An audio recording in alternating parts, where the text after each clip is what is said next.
Imagine being kicked out from the hero party after getting underestimated as a dumb weak-ass loser with a sister complex going on. Even though you had always worked your stinky butt off just to save their worthless lives. But despite all that, they throw you out as if you were a burglar, snatching your very own sword along with other things and all, leaving you no other option but to go home as a destitute and penniless loser. But luckily for you, as on your way home, you save a butt-naked scare girl with a clock to cover her immature plots. In return for saving her life, she helps you discover your two inborn overpowered skills you never knew you had, eventually leading you to conquer not one, not two, but three chicks with mature plots alongside one with immature ones. To start your harem and to become the strongest. Hi, I'm Zach and welcome to my channel Ini Tales Recap. Today we'll recap the anime called A Tank with a Rare 9999 Resistance Skill. If you like these types of shows and want me to keep bringing such anime recaps every week, leave a like and comment to let me know. Also, don't forget to subscribe to the channel as it helps me a lot and keeps me motivated to make more anime recaps. So without further ado, let's start the recap.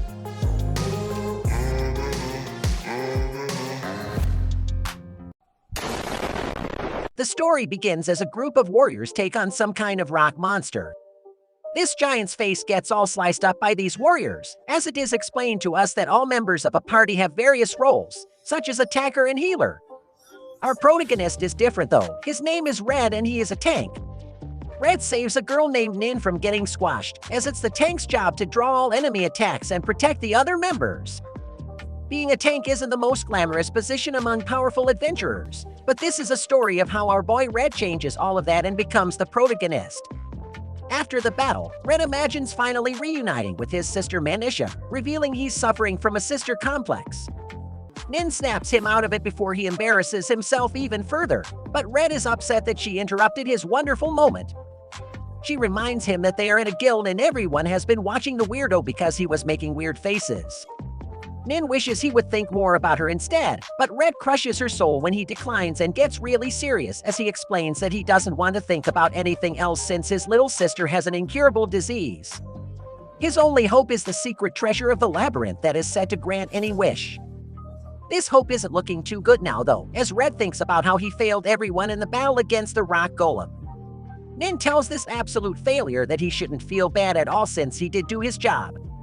It just didn't make sense how fast his absorbed shield was depleting even though he didn't get hit. Red reveals that it wasn't just that one instance. Recently, whenever they entered the labyrinth, his absorbed shields had been depleting for some mysterious reason. He has had to consume a bunch of potions, so he apologizes for making things difficult for Nin as their healer. She once again tells him to stop apologizing since he always does a good job protecting her. Nin then glazes him up a bit by pointing out that his absorbed shield has a value of 9,999, which makes it the highest value shield to ever exist. Just then, spectators marvel as the one they call the hero arrives. He is the jerkwad who has beaten numerous labyrinths despite being so young, but this guy is clearly very arrogant. Everyone practically drools over this guy as he is the hero known as Kegelis. He apologizes to Red for being late, while Nin welcomes Lilia and Lily, who came along with him but are standing way too close to each other. Kegelis introduces them to their new party members, but Nin is furious. She reminds Kegelis that only parties of up to 6 people are allowed to enter the labyrinth. The addition of the 2 new members would make their group 7. Kegelis has a real dark side as he reveals that their party will be down to 6 very soon, and kicks Red out of the party. Of course, Red demands to hear a reason, so Kegelis, the absolute jerk, tells him that it's because he's a useless tank. A look back at the golem fight shows that Red was shaking after blocking the monster's attack. Kegelis did the typical hero thing to defeat their opponent, but he was upset that Red instantly lost a significant portion of his shield. That was the final straw, as he determined that the party wouldn't be able to make any progress with Red as their tank. Nin is still furious and points out that Red was blocking the attacks, but for some mysterious reason, his absorbed shield was still depleting. Kegelis thinks it's because of the 2 skills Red has that have unknown effects. Nin tries to defend him, but Kegelis isn't interested in hearing excuses and reminds the little chick that they all could have lost their lives. The new members he found are better anyway. They can be both pillows and evasion tanks that have become very popular these days. Division tanks are able to fight while dodging enemy attacks, which is way better than Red, who can only defend. Keglis kicks him out for good, so Red just accepts the decision. Keglis is a serious jerk though, and stops Red from leaving just yet. He explains that they didn't make any money from the golem battle, so he will have to take something from him. Mr. Jerkwad really rubs the failure in, as he tells Red that he is just an incompetent tank with no missiles that wastes his absorbed shield. Keglis then leaves with Red's sword, while he laughs like an evil maniac. The conjoined twins know better, as they thank Red and wish him luck. Red apologizes to Nin, since she was the one that invited him to join her party, but he just wasn't good enough. Nin wonders if this is really goodbye, but Red tells her to come visit him in his hometown one day. He hopes that day will come soon, and Nin tears up at the kind words. She puts up a tough exterior though, and says that she won't miss him. Afterwards, Red thinks about what to do next, as he can't go to his hometown yet. He wonders if Keglis was right about Red's own skills chipping away at his absorbed shield without him realizing. He wishes he could figure out what his mystery skills do, but adventurers with the identity skill are extremely rare. His depressing train of thought is interrupted when he hears a group questioning if they can handle an escort job with just the three of them. Our eavesdropping protagonist overhears that they are headed somewhere and his hometown just happens to be in the way. Red approaches them and we see just how big our boy is as he towers over the normal-sized humans. Red asks if he can join them and doesn't even need them to pay him. Even though our boy is clearly a giant, these dweebs wonder what rank he is. Red is actually only F rank, but it's because he has spent all his time in labyrinths. Red hesitates to answer, but one of the little people recognizes him from the hero party. This height-deficient group stops being so skeptical and now begs Red to join them. The old guy they will be escorting is glad to hear that they have a new member, but he has all his money tied up in crypto so he can't pay them more money. As they begin traveling, Red feels bad for not telling them his rank, almost like he tricked them. If you really think about it, he could just tell them now, but he decides to just protect the wagon as best he can. Their little journey begins and we see that their group endures a little battle. They also enjoy a meal and even have some type of culture story going on, as two of the short stalks performs hormone sandwich in the middle of the woods. One foggy night, the old man wonders if they should rest soon. Red doesn't care how tired Grandpa is and tells him that they are nearly at the destination. But he doesn't have a good feeling about something, so they will head straight there. Red determines that they will be fine as long as they watch out for ambushes, but he is shocked by something. He stops the wagon and tells the group to quiet down. Red goes alone to check if it's bandits, but when the fog clears, everyone is shocked to see that it's just a girl. Red doesn't sense anyone else nearby and determines that it isn't a trap, so he checks up on the girl. This girl is terrified for some reason, so Red tries to be nice to her. A gust of wind reveals that this girl has a gemstone embedded between her undeveloped plots, but before Red can say anything, a monster appears. It's a giant forest snake, so the little gem girl runs for cover, and old Grandpa explains that the monster's poison is deadly. The others are apparently cowards, as they instantly give up without even trying. They are certain that their lives will end, as the snake goes to attack them, but our boy Red uses his provocability to attract its attention. The thing spits its poison out at our protagonist, but he blocks it with his oversized shield. Some of the snake's extremely dangerous poison burns right through Red's clothes, but he tells the others not to worry. He has a skill that protects him from all status effects. Red tells the others to attack while he distracts the creature, but our boy really picked the wrong group of people to join as they have no clue where to even start. The snake decides to just knock everyone back and Red slams into a tree. Red has a vision of his sister calling out to him though when he wakes up. He refuses to let his life end here and gives an inspiring speech to his lackluster group. Red points out that he doesn't have a sword right now, so it's up to them to cut the snake down. They still seem pretty lost, so Red talks to them like they are brain dead and instructs them to grab their weapons and move their bodies. Red rushes the snake while commanding everyone to work together, and his teammates finally seem ready. Red declares that he is the strongest tank and proclaims that he will block all of the snake's attacks. All his team will have to do is believe in their own strength, and he guarantees they will win. Red has prepared the perfect moment for them to attack and instructs them to move in. The newly inspired group follows his orders and manages to kind of do something to the snake. The old man freaks out and points out the obvious. He states that the snake is preparing to land the final blow and they need to dodge it. The snake is going right for Red, but he determines that he cannot dodge the attack. It's more like he refuses to dodge though, as he knows that there is meaning in blocking the killing blow. Red then heroically blocks the snake, making the perfect opening for the others to follow up. They combine their power and even amaze themselves when they finally manage to defeat the giant snake. The group then acknowledges that they couldn't have done it themselves. Red is a pretty big guy himself, so he knows a thing or two about dealing with a giant snake, and he tells the others that what really mattered was that they work together.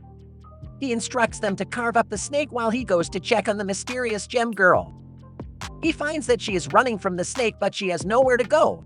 These two literally speak for like 10 seconds, but he offers to take her back to his hometown and she agrees. Red doesn't want you two getting sensitive again though, so he decides that she needs some clothes. Old Grandpa just happens to have clothing for little girls lying around and gives it to them as a thank you. Grandpa wonders if she is an escaped slave, and our boy can sense that she is a homunculus. Homunculi serve humans as slaves, and they normally don't travel alone, so there must be some mysterious circumstance behind why she is in the forest. Red points out that slave traders likely wouldn't enter such a dangerous forest, and she wasn't wearing a collar like all slaves in anime do. This girl is definitely a mystery, but Red decides to look after her for a while. The next day, Red leaves the others after reaching their destination, but the group wants him to join their party. They would be honored to adventure with a strong tank like him, but Red reveals that he needs to find his secret treasure. This group knows about it well, as this treasure is said to be able to grant any wish and even has the ability to create homunculi.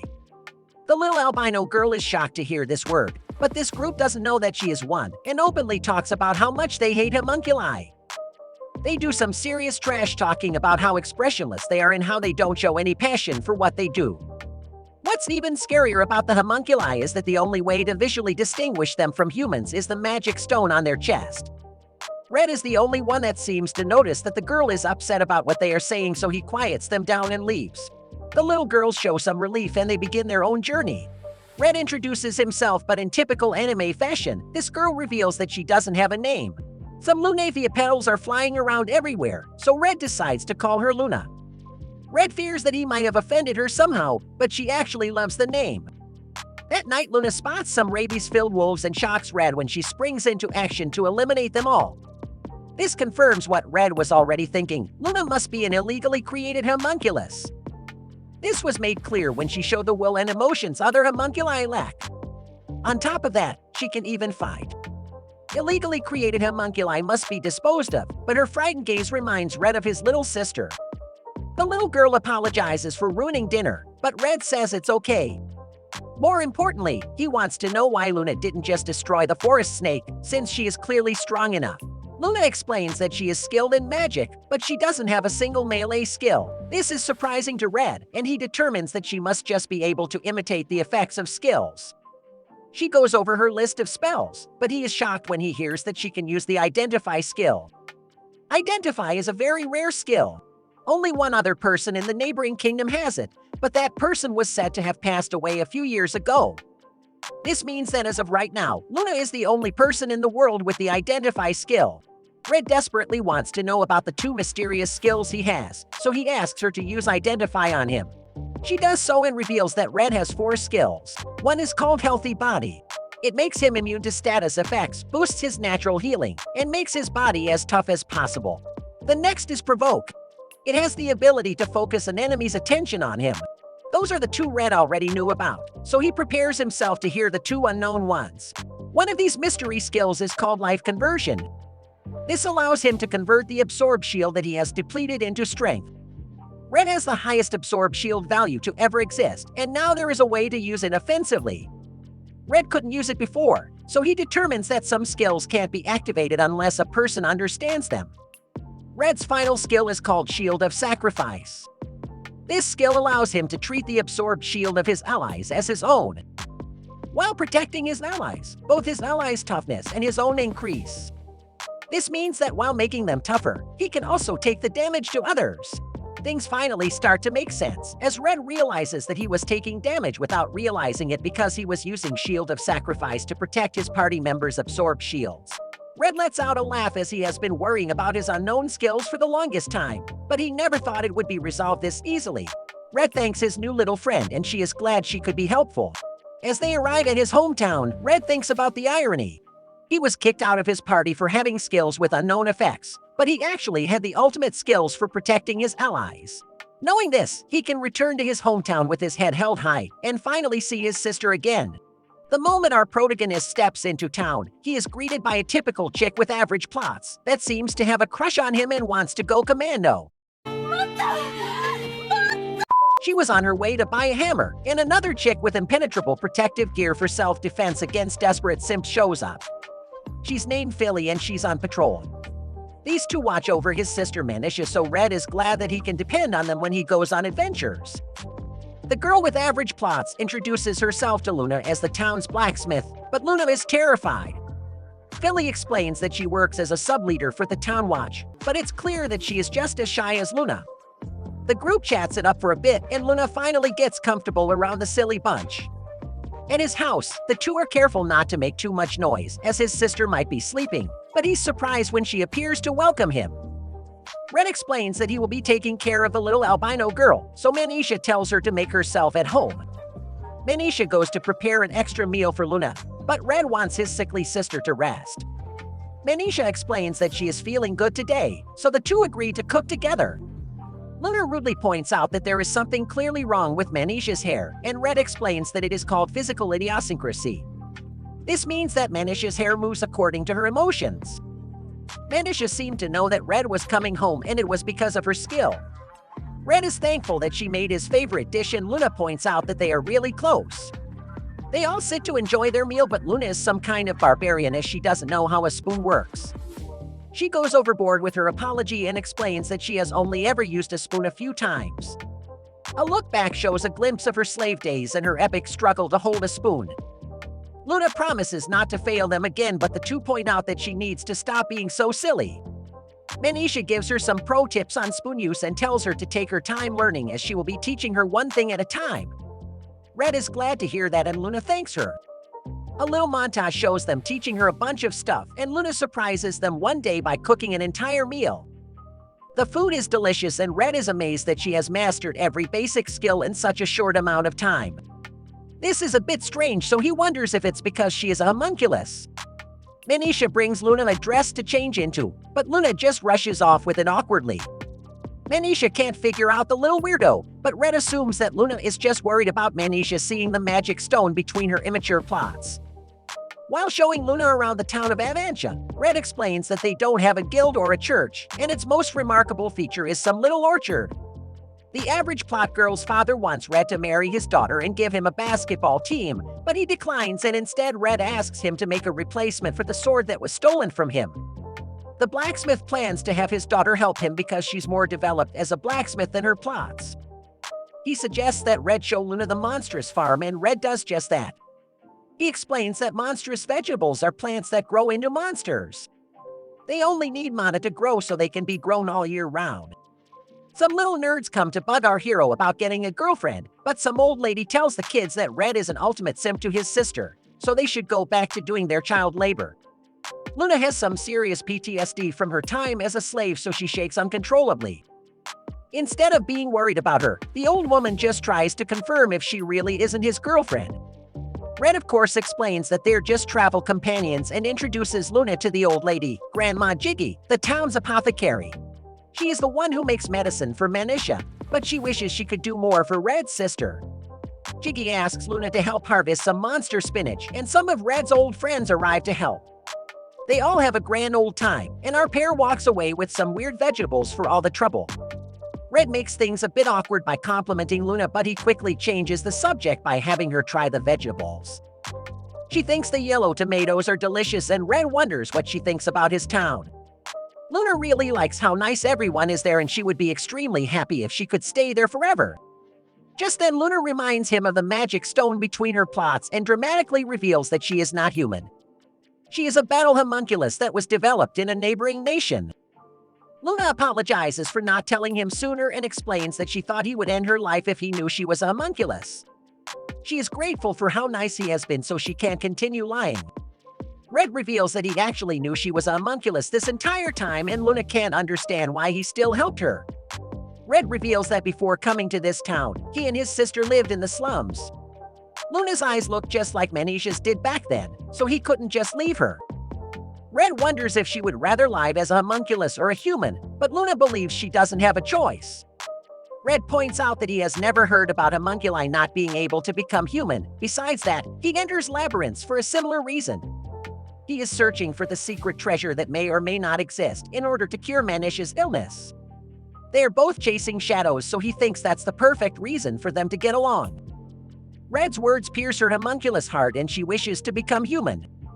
The two agree to chase their goals together and happily shake on it. When they return home, Luna wants to reveal her secret to Manisha and explains to Red that she doesn't want to hide it from those she is close to. Luna just comes right out and tells her that she is a homunculus and apologizes for keeping it a secret. Manisha knew there was something off about the kid, but she still asked Luna to continue being friends with her. Luna of course accepts, and Manisha points out that Red must have known this whole time. Red helps those that no one else will, and he has always been that way. Sometime later, our duo finishes up cleaning the entire mansion, and everyone rushes to get a taste of Manisha's world-class tea. Luna points out to Red how popular his sister is, but Red is long gone and on his way to get some tea. Red explains that being the first to drink the tea makes it taste even better, but Philly is there to point out that Red really does have an unhealthy obsession with all things involving his sister. Red wonders if Manisha is feeling okay after making the tea, but she just tells him that he worries too much. She may not be in great health, but she doesn't want to hold him back. Red explains that she has never once held him back, but he is interrupted when his boys ask him to duel. Red thinks this is actually perfect and tells the others that he wants to duel Philly, the shy girl, first. Outside, Red explains to her that he wants to test his previously unknown skills in a mock battle, and he picks her since he knows that he won't have to hold back against the town guard subleader.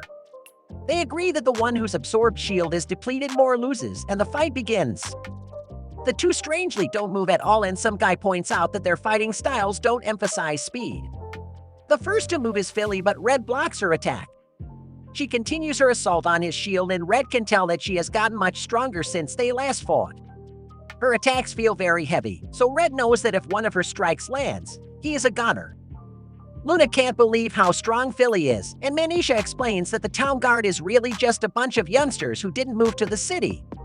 Few of them are actually skilled fighters, but Philly and Red are special cases. She admits that they should be putting their skills to use in a bigger city.